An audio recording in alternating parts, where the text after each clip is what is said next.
I had always thought of myself as an ordinary child living in an ordinary family. I wasn't spoiled, but I wasn't treated unfairly either. At least not before everything changed, before my sister was born. That night, I was jolted awake by frantic knocking on my door and Aunt Clara's panicked voice. I still remember her pale face as she said, "Ivy, you need to pack your things. Your mom is in the hospital." In my mind, hospitals meant accidents, pain, and all the terrible things children never want to think about. But the real horror wasn't the accident or even loss. It was what happened afterward. Rachel, my sister, was born nearly 2 months premature. I didn't know what that meant at the time, but I understood it was serious because suddenly everyone in the house focused entirely on that baby.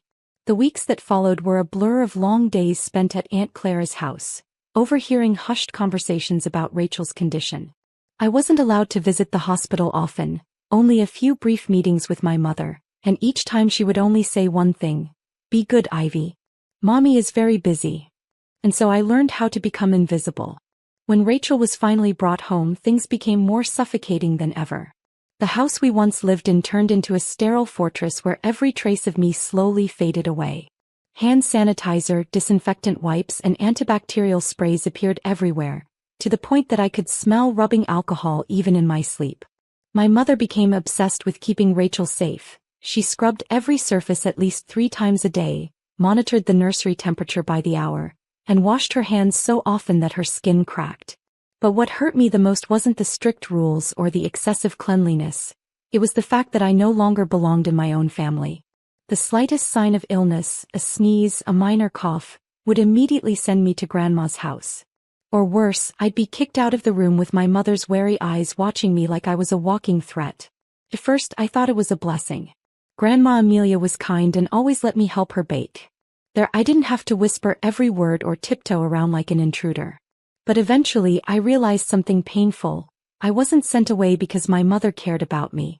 I was sent away because I was a risk. I tried everything to win back my parents' attention, but to them only Rachel mattered. The first time I earned straight A's, my mother barely glanced at my test before returning to her list of Rachel's medications. When I won first place in the school science fair with a renewable energy project, my father sighed and told me to store my display board in the garage. Rachel might be allergic to the dust from the cardboard. I never knew if that was true or just another excuse for them to dismiss me. But the hardest blow came when I was 12. 4 months, I had practiced tirelessly for the school talent show where I would perform a piano piece I had spent a whole year learning. I had dreamed of seeing my parents' proud faces in the audience, of hearing their applause when I finished.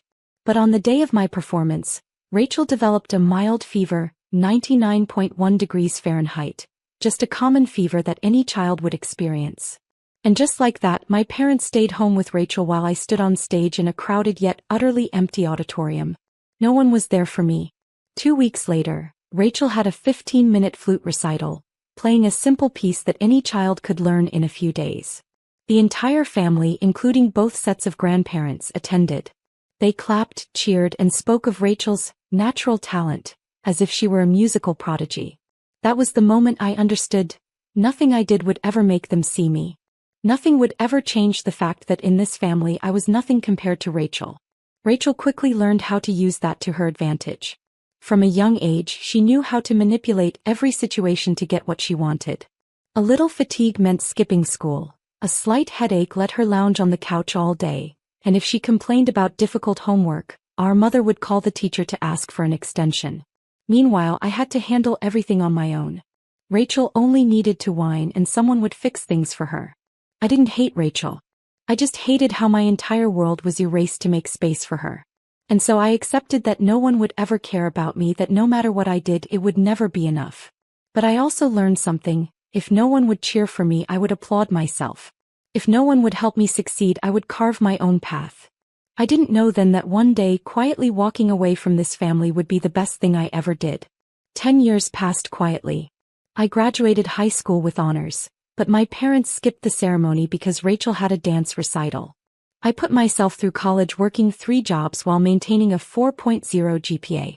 No one noticed. When I landed my first job in tech, my mother's only response was, "That's nice, dear. Did you hear Rachel made the cheerleading squad?" But something happened during those years of invisibility. I thrived. While my family was busy coddling Rachel, I was building my future. I learned to code, developed apps, and started my own software company. Every rejection at home fueled my determination to succeed. My breakthrough came when I developed a security application that caught the attention of major tech companies. What started as a side project in my tiny apartment became a bidding war between industry giants. The final selling price? $12 million. I kept the news to myself, knowing how my family would react. I maintained my modest lifestyle, lived in the same apartment, and drove the same used car. The money went into investments and I continued working on new projects. But secrets have a way of revealing themselves, especially in small towns. This Thanksgiving was different. I arrived at my parents' house early to help with preparations as usual. Rachel, now 25 and still living at home, was sprawled on the couch scrolling through her phone while Mom fussed over her exhaustion. "Ivy," Mom barely looked up, set the table, and used the good china. "The Hendersons are coming." The Hendersons, our wealthy neighbors whom my parents desperately tried to impress. Their son Mark had recently taken over his father's business, and my parents were not so subtly pushing Rachel toward him.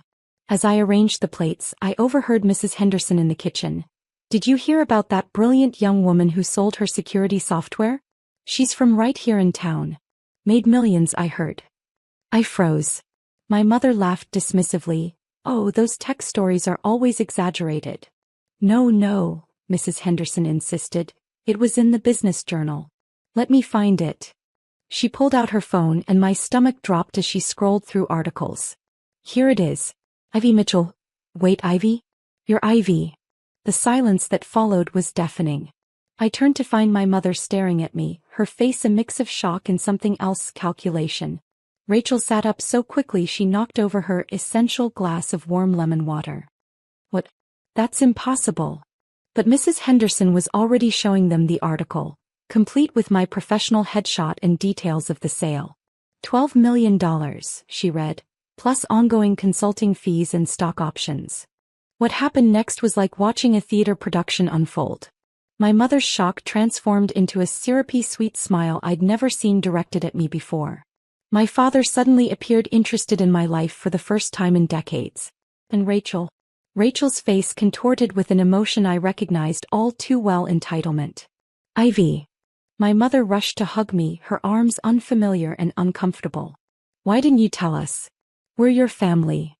Before I could respond, Rachel's voice cut through the room. "This isn't fair. I'm the one who needs money.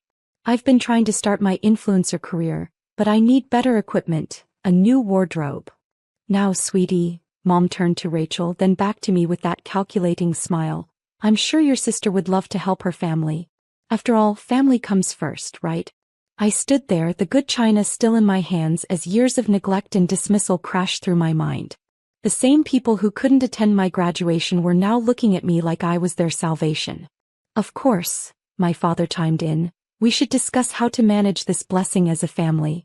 Rachel has so many dreams and your mother and I aren't getting any younger." The good china made a sharp clinking sound as I set down the last plate. 10 years of buried emotions rose to the surface as I watched my family's transparent transformation. "Manage this blessing as a family?" I repeated slowly.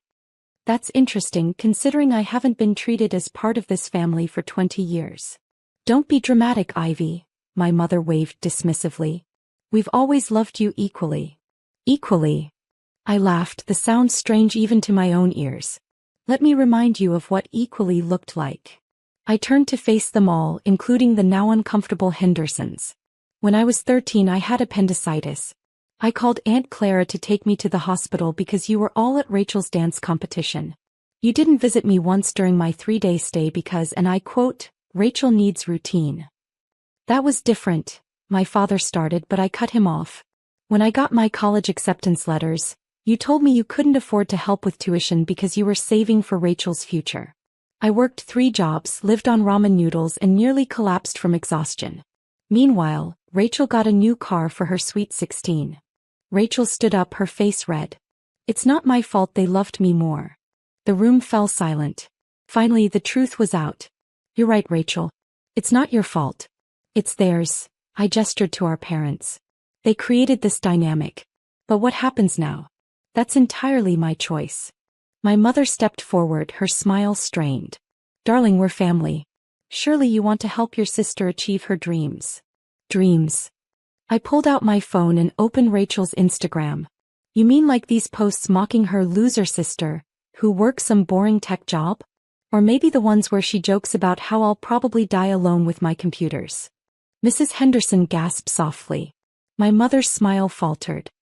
Here's what's going to happen, I continued, my voice steady. I'm going to walk out that door and you're all going to continue living exactly as you have been. Without my money. You can't do this to me. Rachel shrieked. I deserve that money. I'm the special one. Special.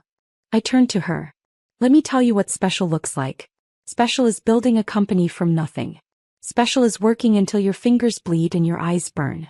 Special is succeeding despite having no support, no encouragement, and no family to lean on. I picked up my purse and coat. By the way, I bought Aunt Claire a house last month. You know, the only person who ever showed up for my events, who called to check on me, who actually cared. My father's face darkened. Now listen here, young lady.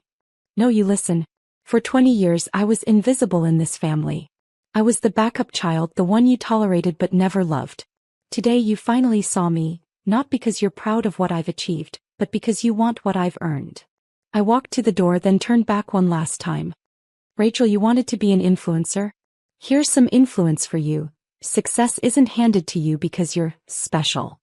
It's earned through hard work, something you've never had to do. The aftermath was exactly what you'd expect. Rachel posted a tearful video about toxic family members that went viral in our small town. My parents tried damage control, telling everyone I was confused and acting out. But Mrs. Henderson's social circle knew the truth, and suddenly the family's perfect image cracked. I moved to Seattle the following month, where my company's main office was located. Aunt Clara came to visit often, proud of the woman I'd become. She told me that Rachel had finally gotten a job, her first real one at age 25, after my parents couldn't afford to support her influencer career anymore. Sometimes I think about that Thanksgiving, about the look on their faces when they realized what they'd lost. Not the money, they lost the chance to know their daughter, to be part of her success story. They lost the opportunity to love someone who, despite everything, would have loved them back if they'd only tried. Last week, I received an invitation to Rachel's wedding. Attached was a not-so-subtle registry listing filled with expensive items. I sent a card with a simple message. Congratulations. My gift to you is the same thing you gave me, the motivation to succeed on my own. I heard she cried when she read it. But for once, those weren't tears that anyone rushed to wipe away. The money that my family wanted so desperately? It grew to $50 million through smart investments. I used it to start a scholarship fund for students who, like me, had to make it on their own. Because sometimes the best family isn't the one you're born into. It's the one you build yourself, one achievement at a time. And that's worth more than all the millions in the world.